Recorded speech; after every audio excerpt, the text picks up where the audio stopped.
Hello friends, welcome to my channel. जैसा कि मैं हर वीकली 4th या 5th डे से आपको कुछ इम्पॉर्टेंट वोकैब्स देती हूँ जिनके ज़रिए आप अपनी स्पोकन को काफ़ी स्ट्रॉन्ग कर सकते हैं और जो आपके डेली यूज़ में ये आपके वोकैब्स भी काम में आएंगे, छोटे छोटे सेंटेंस बनाने में आपके काम में आएंगे इनके ज़रिए से। और ज़्यादा टफ भी नहीं है ये वोकैब्स, बहुत इजी वोकैब्स मैं आपको देती हूँ। तो आज मैं आपको फिर से आपके लिए लाई हूँ 20 न्यू वोकैब्स जिनके माध्यम से आपकी स्पोकन काफ़ी स्ट्रॉन्ग होने वाली है। तो जैसा कि आप देख रहे हैं, पहला वोकैब्स मैंने लिया सिनोबार। सिनोबार का मीन्स होता है सिंदूर। सिंदूर जो एक नॉर्मली सिंदूर होता है जो महिलाएं आफ्टर मैरिज मांग में भरती हैं, ऐसे सिंदूर बोलते हैं हम। तो इसको आप जैसे सेंटेंस के रूप में भी बोलना चाहें तो बोल सकते हैं, द मैरिड वूमन यूज सिनोबार। या फिर आप यू इस तरह से भी बोल सकते हैं, आफ्टर मैरिज सिनोबार इज सो कंपल्सरी। तो ये इस तरह से आप सेंटेंस बना सकते हैं सिंदूर का। नेक्स्ट आपको वोकैब्स दिख रहा है CHUM, चम। चम मतलब होता है आपका लंगोटिया यार। लंगोटिया यार मतलब कोई आपका बचपन का बहुत ज़्यादा क्लोज फ्रेंड, जो आप जिससे सारी बातें शेयर करते हैं। और एक ऐसा खास होता ही हमारा फ्रेंड जिससे हम सारी बात बताते हैं, अपनी बेस्ट फ्रेंड। वो एक लंगोटिया यार होता है जो बचपन से आपके साथ फर्स्ट क्लास से पढ़ा हुआ होता है, उसे हम बोलते हैं लंगोटिया। तो आप उसे बोल सकते हैं शी इज़ माई चम या ही इज़ माई चम। या नाम लेके भी आप बोल सकते हैं, विवेक इज़ माई चम या सीमा इज़ माई चम। तो ये आपका इसके लिए। ये चक्कल। चक्कल मतलब होता है जैसे मुंह बंद करके हम जो मुस्कुराते हैं। जैसे लाफ का मतलब होता है जो जोर जोर से हंसते हैं हम। और चकल का मतलब होता है जो हमसे एक स्माइल देते हैं, उसको हम बोलते हैं चकल। तो यदि कोई व्यक्ति है आपके सामने बैठा हुआ, आप उससे बोलते हैं, यदि वो मुस्कुरा रहा है आप उससे पूछ सकते हैं वाई आर यू चकलिंग, या ही इज चकलिंग, सी इज चकलिंग। तो इस तरह से आप इसका सेंटेंस के रूप में आप इसको यूज़ कर सकते हैं। नेक्स्ट जो मैंने दिया है वो है आपका क्रूल। क्रूल का मतलब होता है बहुत निर्दयी, मतलब जिनके अंदर थोड़ी सी भी दया नहीं होती। कुछ लोग बच्चे होते हैं जो मतलब आपके एनिमल्स को परेशान करते रहते हैं, कुछ भी तो अपन बोल सकते हैं दे आर सो क्रूल।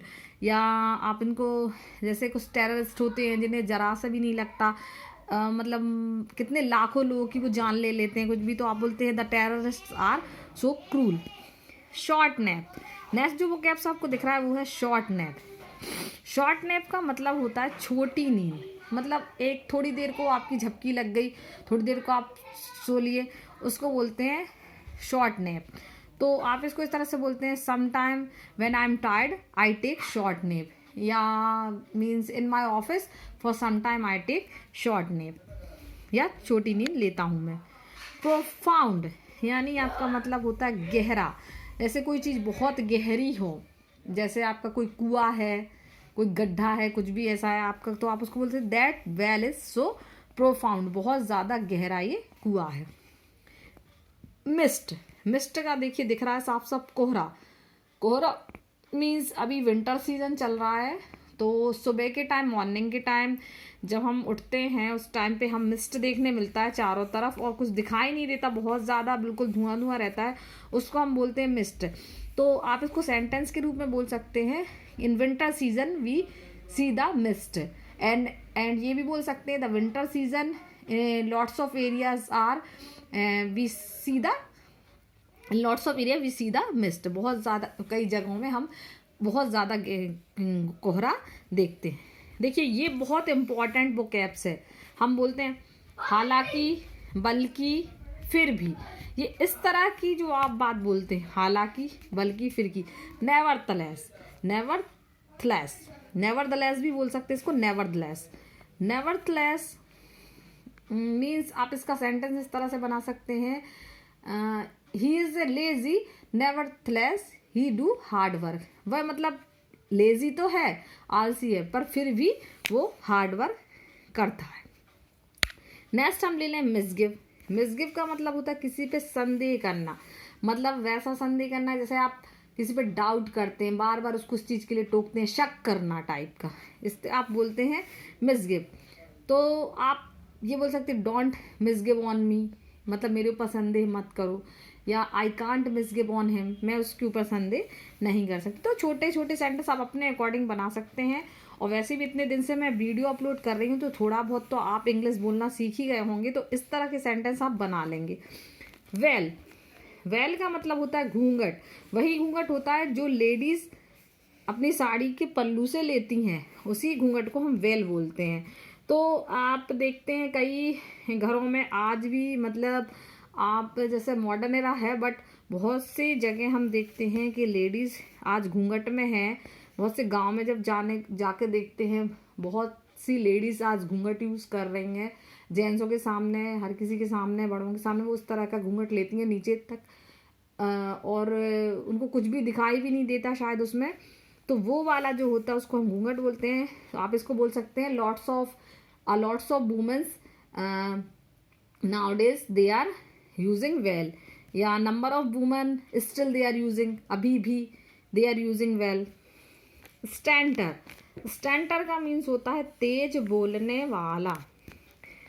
तो आप इसको इस तरह सेंटेंस में बोल सकते हैं, आई डोंट लाइक स्टैंटर, मीन्स तेज बोलने वाले मुझे पसंद नहीं है।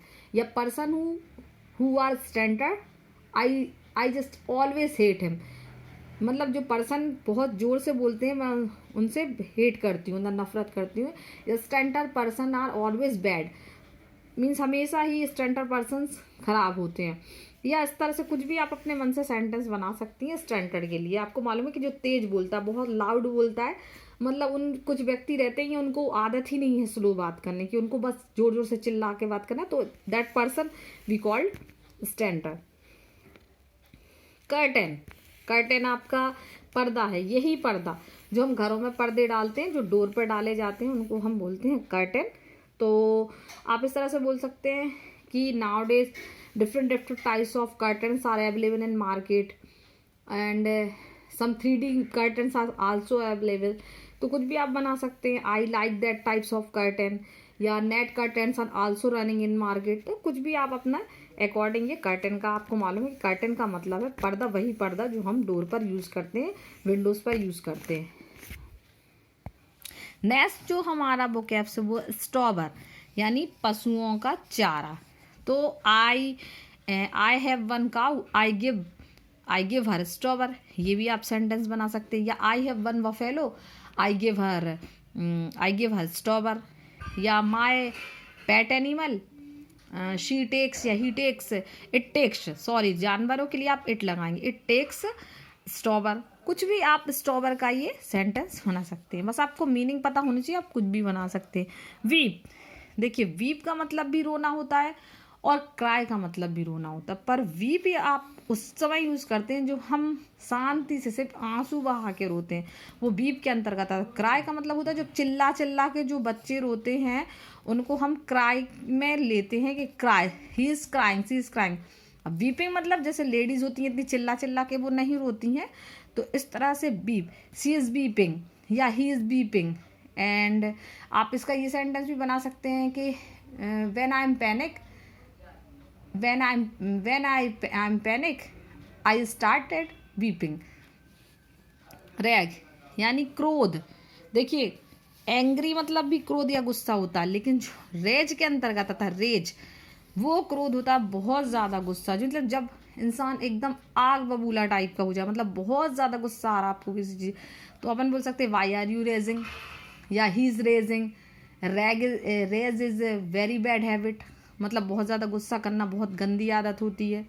प्लेंटी यानी प्रचुरता या बहुतायतता, किसी भी चीज़ की बहुत ज़्यादा बहुतायतता हो, ज़्यादा हो, अधिकता हो, तो उसको हम बोलते हैं प्लेंटी। हम इसको इस तरह से बोल सकते हैं कि इन सम फेरीज, या हम कहीं ऐसे जाते हैं जहाँ पर मेला वगैरह लगा हुआ है, या आपके ऑडिटोरियम है, we see the plenty of pupil, या she has plenty of money, money की बहुत ज़्यादा प्रचुरता है उनके पास, किसी भी बात के लिए आप इसको ले सकते हैं। एनॉय यानी गुस्सा, अब ये एनॉय भी आपका गुस्सा है, या ये इस तरह का गुस्सा होता है जब जैसे I am annoying by him, या आई एम एनॉयड मतलब मैं गुस्से, मतलब किसी से आप ऐसा गुस्सा है कि आप उससे बात नहीं करना चाहते, तो आप उसको एनॉय में लेंगे, या I am annoyed by him, या नाउ आई एम एनॉय, मैं गुस्से में हूँ। पेल्टिंग स्टोन यानी पथराव करना। ये देखिए, ये एक बहुत इंपॉर्टेंट वोकैब्स है। Pelting stone means when the riot run, जब दंगे होते हैं हम इसको बोल सकते हैं। मैंने अपने पिछले जो आपको वोकैब्स दिए थे उसमें रियॉट के बारे में बताया था। When we see the pelting stone, उस समय हम पथराव देखते हैं, पथराव करना। The pelting stone is very bad, ये भी बता सकते हैं। Means on that time we saw the pelting stone, हमने पथराव देखा था, पथराव करना। मैस्मराइज्ड यानी मंत्र मुग्ध करना। ये मैस्मराइज्ड जो आपका ये दिख रहा है, ये इसका मतलब होता है जैसे किसी को जादू द्वारा या किसी भी शक्तियों द्वारा जब हम किसी को अपने बस में कर लें तो उसको हम बोलते हैं मंत्र मुग्ध करना। मतलब वो सामने वाला जो व्यक्ति है वो आपके बस में हो गया, मंत्र मुग्ध हो गया। अब उसको कुछ भी मतलब होश नहीं है, आप उससे क्या पूछ रहे हैं, क्या करवा रहे हैं, कहने का मतलब आपके अकॉर्डिंग वो काम कर रहा है, उसे बोलते हैं मंत्र मुग्ध करना। तो some person they mesmerize to another, मतलब उस तरह का जादू टोना करते हैं। सम वी कैन से, कुछ जैसे ये आपके बाबा वगैरह होते हैं तो हम इनके लिए बोल सकते हैं some persons they are business is that they are mesmerize to another person. वो उस तरह से मंत्र मुग्ध कर रहे हैं, कुछ भी उनको अपने बस में कर रहे हैं, कुछ भी वशीकरण कर रहे हैं इस तरह से। टीज यानी चिढ़ाना। किसी दूसरे व्यक्ति को जो हम टीज कर रहे हैं, चिढ़ा रहे हैं या तंग कर रहे हैं तो वो टीज कहलाता। Why are you teasing the animal, हम ये बोल सकते हैं। या he is teasing to my dog, वो मेरे डॉग को तंग कर रहा था, परेशान। Don't to tease to the animal. तो ये छोटे छोटे वोकैब्स हैं जो यदि आप रोज़ की अपनी डेली रूटीन में इनको बोलने में छोटे छोटे याद करने की उनको कुछ ज़रूरत ही नहीं है। आपको मैंने बता दिया, ऐसे ही आपके दिमाग में आ जाएंगे। तो आप उनको रोज़ अपनी रोज़मर्रा की ज़िंदगी में थोड़ा थोड़ा बोलिए। मैं हमेशा कहती हूँ गलत बोलिए, सही बोलिए, जैसा बनता है बोलिए, बट इंग्लिश बोलिए। नहीं बोलेंगे तो आप नहीं सीख पाएंगे। तो इन छोटे छोटे सेंटेंस बनाने की कोशिश कीजिए। आपसे सेंटेंस भी नहीं बनते तो आप इनको ही याद कर लीजिए। आप हिंदी में भी बोल सकते हैं कि वो बीप कर रही थी, या उनको बहुत ज़्यादा एनॉय है, मतलब ऐसे भी बोल दीजिए। तो तभी कितना इम्प्रेसिव लगता है। ये छोटे छोटे वोकैब्स आपके बहुत ज़्यादा काम में आने वाले हैं। और मैंने पहले भी बताया था कि मेरा मोटिव ये है कि मेरी वजह से यदि किसी को हेल्प मिल रही है, या मैं फ्री ऑफ कॉस्ट पढ़ा रही हूँ तो इसलिए पढ़ा रही हूँ कि मेरी वजह से, मेरे चैनल की वजह से किसी की हेल्प हो जाए, जो इंग्लिश सीखना चाहते हैं, जो इंटरेस्टेड हैं, जिनके पास सोर्स नहीं है। तो आप प्लीज़ मेरे वीडियोज़ अगर आपको पसंद आ रहे हैं और मेरे वीडियो की वजह से आपको हेल्प मिल रही है, आपको इंग्लिश इम्प्रूव हुई है, प्लीज़ मेरे चैनल को लाइक करें, ज़्यादा से ज़्यादा लोगों को शेयर करें, मेरे चैनल को सब्सक्राइब करें।